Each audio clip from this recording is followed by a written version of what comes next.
আমি বাবাৰ ইনস্ট্ৰুমেণ্ট, বেহেঞ্জি যেন বাবাৰ ইনস্ট্ৰুমেণ্ট হৈ সেৱা কৰিছিলে। সেয়েহে বেহেঞ্জি লাষ্ট সময়তে সেইটোৱে যেন মোক শিক্ষা দি গৈছিলে যে আমি যেন বাবাৰ ইনস্ট্ৰুমেণ্ট হৈ বাবাৰ সেৱা কৰি আছো। অসমীয়া ভাষা ক'বলৈ নাজানিছিলোঁ, কিন্তু আমাৰ আদৰণীয় বেহেঞ্জি প্ৰথমবাৰ মোক অসমীয়া ভাষাত ভাষণ কৰিবলৈ বেহেঞ্জিয়ে শিকাইছিলে। ব্ৰহ্মা বাবাই দাদী প্ৰকাশমণিৰ হাতত দি যোৱা যি সেৱা আজি আমি দেখিছোঁ সমগ্ৰ বিশ্বত বিয়পি পৰিছে। ওম শান্তি। মই পৰম আদৰণীয় ৰাজযোগিনী শিলা বেহেঞ্জি, তেখেতক আমি শ্ৰদ্ধাৰে বেহেঞ্জি বুলিয়ে মাতিছিলোঁ। আজি আদৰণীয় বেহেঞ্জি যদিও সাকাৰ ৰূপত আমাৰ মাজত নাই, কিন্তু অব্যক্ত অৱস্থাত বেহেঞ্জিক সদায় আমি আমাৰ লগত থকা যেনে অনুভৱ কৰি আছো। আজি মই নিজকে বহুত ভাগ্যশালী বুলি অনুভৱ কৰিছো, কিয়নো আমি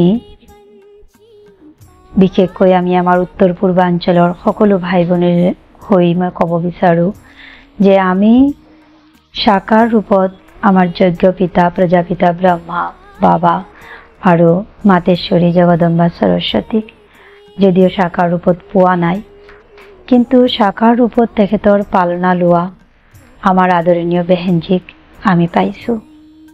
সেয়া আমাৰ কাৰণে অতি সৌভাগ্যৰ কথা।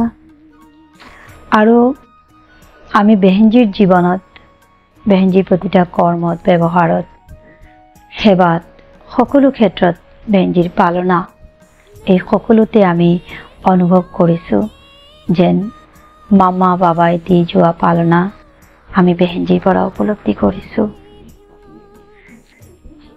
বেহেঞ্জিৰ বিশেষতা যদি আমি ক'ব বিচাৰোঁ শেষ নহয়।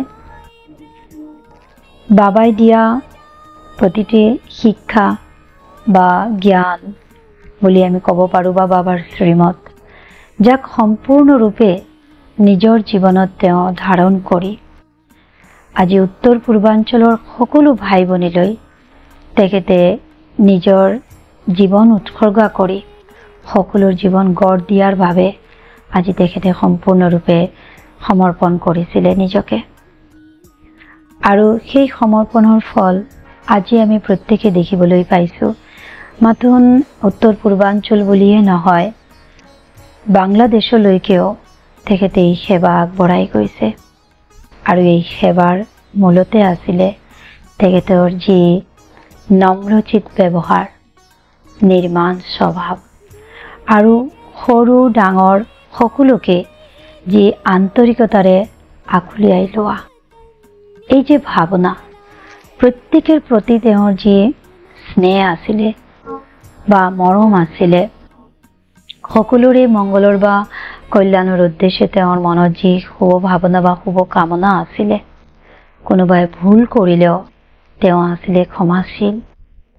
তেওঁ ক্ষমা কৰি দি এক ছেকেণ্ডত তেওঁ ক্ষমা কৰি দিব পাৰিছিলে। তেওঁ পাহৰি যাব পাৰিছিলে সেই ভুলটোক, পাহৰি গৈ তেওঁ আন্তৰিকতাৰে তাক মৰম দি স্নেহ দি তাৰ ভিতৰত থকা যি কমি কমজোৰি আছিলে, যি দুৰ্বলতা আছিলে, তাক দূৰ কৰাৰ কাৰণে তেওঁ সদায় সহায় কৰিছিলে। বেহেঞ্জিৰ যি সেৱা, সেই সেৱাত বিশেষকৈ মই দেখিছোঁ তেওঁ আছিলে অথক সেৱাধাৰী। কেতিয়াও তেওঁ ভাগৰি নপৰে। এটা সেৱা শেষ হয় নে নহয়, তেওঁ আন এটি সেৱাৰ কাৰণে তেওঁ সংকল্প চলিবলৈ লয়। বেহেঞ্জি মাথোন জাগ্ৰত অৱস্থাত থাকিয়ে সেৱাৰ কথা ভবা নাছিলে। বেহেঞ্জি সপোনতো সেৱাই দেখিছিলে। কেতিয়াবা কেতিয়াবা বেহেঞ্জি ৰাতিপুৱা শুই উঠি আমাক কৈছিলে, আজি ৰাতি মই সপোনত কি দেখিছিলোঁ, সেয়া আছিলে সেৱাৰ প্লেনিং। সেয়েহে বেহেঞ্জিৰ যেন তেজতেই সেৱা আৰু সেৱা, যিটো আছিলে বাবাৰ তেওঁৰ প্ৰতি বৰদান, ছাৰ্ভিচ ছাৰ্ভিচ আৰু ছাৰ্ভিচ। আৰু সঁচাকৈ বেহেনজী নিজৰ জীৱনত সম্পূৰ্ণৰূপে তাক ফলীভূত কৰি গৈছিলে। মই অন্তিম দিনতো বেহেনজীৰ লগত আছিলোঁ। সেয়াও মোৰ এক পৰম সৌভাগ্য যে মই বেহেনজীৰ অন্তিম দিনত বেহেনজীৰ ওচৰত থাকি বেহেনজীৰ অকণমান সেৱা আগবঢ়াব পাৰিছিলোঁ। আৰু লগতে অন্তিম সময়তো বেহেনজীৰ স্থিতি কেনেকুৱা আছিলে সেয়া মই নিজ চকুৰে দেখিবলৈ পাইছিলোঁ। বাবাই সদায় আমাক কয় যে বচ্চে অন্তমতি স্বগতি। বেহেনজীক মই কৰ্মযোগী হিচাপতেই দেখিছিলোঁ সদায়। বেহেনজীক মই দেখা নাই যে বহুত সময় বেহেনজী বহি লৈ মেডিটেশ্যন কৰি থকা, বাবাক ইয়াদ কৰি থকা, কিন্তু বেহেনজী যে প্ৰতিটা মুহূৰ্তত কৰ্মৰ মাজত, সেৱাৰ মাজত বাবাকে যে লগত ৰাখিছিলে বা বাবাকে লৈ আছিলে, সেয়া বেহেনজীৰ অন্তিম দিনত আমি দেখিবলৈ পাইছোঁ। মই নিজ চকুৰে দেখিছোঁ অন্তিম সময়ত 24 আৱাৰ্ছ যেতিয়া বেহেনজী লাষ্ট ষ্টেজত, কমা ষ্টেজত যায়, তাৰ আগ মুহূৰ্তলৈকে 24 আৱাৰ্ছ বেহেনজীৰ নন ষ্টপ বেহেনজীৰ মুখত এটাই শব্দ আছিলে, বাবা বাবা আৰু বাবা। এইখিনিতেই আমি গম পাওঁ যে বেহেনজী কেনেকুৱা কৰ্মযোগী আছিলে। বেহেনজী অনবৰত বাবাৰ সেৱাত ব্যস্ত থাকোঁতেও বেহেনজীৰ মনত আছিলে একমাত্ৰ বাবা। সেয়েহে বেহেনজীৰ অন্তিম সময়ো মোক প্ৰেৰণা দিছে যে আমি সেৱাত যিমানে ব্যস্ত নাথাকোঁ কিয়, সেৱাৰ লগে লগে আমি বাবাক কেতিয়াও পাহৰি যাব নালাগে। আমি বাবাৰ ইনষ্ট্ৰুমেণ্ট। বেহেনজী যেন বাবাৰ ইনষ্ট্ৰুমেণ্ট হৈ সেৱা কৰিছিলে। সেয়েহে বেহেনজী লাষ্ট সময়তে সেইটোৱে যেন মোক শিক্ষা দি গৈছিলে যে আমি যেন বাবাৰ ইনষ্ট্ৰুমেণ্ট হৈ বাবাৰ সেৱা কৰি আছোঁ। যেতিয়া আমি ইনষ্ট্ৰুমেণ্ট হৈ নিজকে বাবাৰ সেৱাত চাৰেণ্ডাৰ কৰি দিওঁ, তেতিয়া বাবাই সকলো কাম সহজতে কৰাই দিয়ে। আৰু সেইকাৰণে মই দেখিছিলোঁ যে বেহেনজীয়ে যি সংকল্প কৰিছিলে সেয়াই ফলীভূত হৈছিলে। কিয়নো সেই সংকল্প বেহেনজীৰ নহয়, সেই সংকল্প আছিলে বাবাৰ টাচিং। আৰু বেহেনজীৰ বাবাৰ লগত কানেকশ্যন থকাৰ কাৰণে বেহেনজীয়ে বাবাক সেই সংকল্প কেচ কৰিছিলে আৰু তাক ফলীভূত কৰিছিলে। এইদৰে এগৰাকী অথক সেৱাদাৰী হৈ পেলাই বেহেনজীয়ে সদায় বাবাৰ যজ্ঞত সেৱা আগবঢ়াই গৈছিলে। বেহেনজী একেবাৰে নজনা এজনকো খুব ধুনীয়াকৈ শিকাই দিছিলে। মই যেতিয়া প্ৰথম এই অসমৰ ভূমিত গুৱাহাটীলৈ আহোঁ, তেতিয়া মই অসমীয়া ভাষা ক'বলৈ নাজানিছিলোঁ। কিন্তু আমাৰ আদৰণীয় বেহেনজী প্ৰথমবাৰ মোক অসমীয়া ভাষাত ভাষণ কৰিবলৈ বেহেনজীয়ে শিকাইছিলে। বেহেনজীয়ে আগবঢ়াই দিছিলে, বেহেনজীয়ে সেই উৎসাহ দিছিলে মোক, যাৰ কাৰণে আজি মই এছামিজ ক'ব পৰা হৈছোঁ। সেইকাৰণে মই মোৰ জীৱনৰ প্ৰতিটা মুহূৰ্ততে অনুভৱ কৰোঁ বেহেনজীৰ দিয়া শিক্ষা, বেহেনজীৰ দিয়া পালনাৰ অৱদান মোৰ জীৱনত আছে। সেয়েহে মই ভাবোঁ অকল মোৰ জীৱনতেই নহয়, আজি আমাৰ এই অসমত সকলো ভাই ভনীয়ে নিজৰ জীৱন যদি আজি কিবা শুধৰণি কৰিছে, নিজৰ জীৱনত যদি কিবা এটা পৰিৱৰ্তন দেখিবলৈ পাইছে, নিজৰ জীৱনত যদি কিবা এটা উন্নতি কৰিছে বা সুখ শান্তি আনন্দৰ লাভ কৰিছে, মই ভাবোঁ তাৰ মূলতে আছে আমাৰ বেহেনজীৰ যি শুভভাৱনা, শুভকামনা আৰু বেহেনজীৰ দিয়া প্ৰেৰণা, বাবাৰ দিয়া যিটো শিক্ষা, সেই শিক্ষাক গ্ৰহণ কৰাৰ বাবে তেওঁৰ দ্বাৰা যি পালনা, সেই পালনাৰ দ্বাৰা সম্ভৱ হৈছে।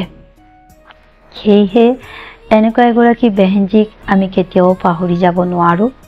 তেওঁ সদায় আমাৰ মাজত থাকিব, আছে, আৰু এতিয়াও তেওঁৰ অব্যক্ত ৰূপৰ পালনা আমি সদায় অনুভৱ কৰিম।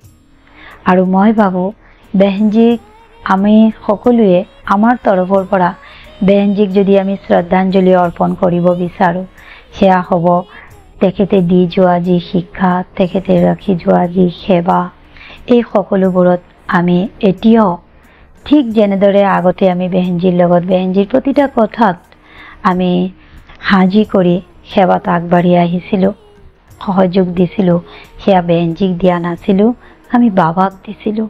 কিয়নো বেহেনজীয়ে বাবাক নিজৰ জীৱন অৰ্পণ কৰি বাবাৰ সেৱা আগবঢ়োৱাৰ কাৰণে সদায় যত্ন কৰিছিলে।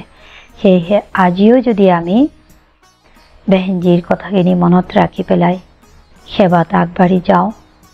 আমি যদি প্ৰত্যেকেই বেহেনজিৰ দৰে আমি প্ৰত্যেকেই যদি প্ৰত্যেকৰ প্ৰতি এক আন্তৰিক স্নেহ, প্ৰত্যেকৰ প্ৰতি এক আত্মিক ভাৱ, আত্মিক দৃষ্টিকোণৰ বজাই ৰাখি সমদৃষ্টি ৰাখি সকলোকে মৰম স্নেহ দি আমি যদি একমত হৈ আগুৱাই যাব পাৰোঁ, তেতিয়াহ'লে বেহেনজি কৰি যোৱা যিটো সেৱা, সেই সেৱা ঠিক যেনেকৈ ব্ৰহ্মা বাবাৰ দাদী প্ৰকাশ মুনিৰ হাতত দি যোৱা যি সেৱা আজি আমি দেখিছোঁ সমগ্ৰ বিশ্বত বিয়পি পৰিছে, ঠিক তেনেকুৱাই আজি বেহেনজি কৰি যোৱা যি সেৱা, সেই সেৱা উত্তৰ পূৰ্বাঞ্চলত আৰু বহুতো উন্নতি কৰিব বুলি আমি আশা কৰোঁ।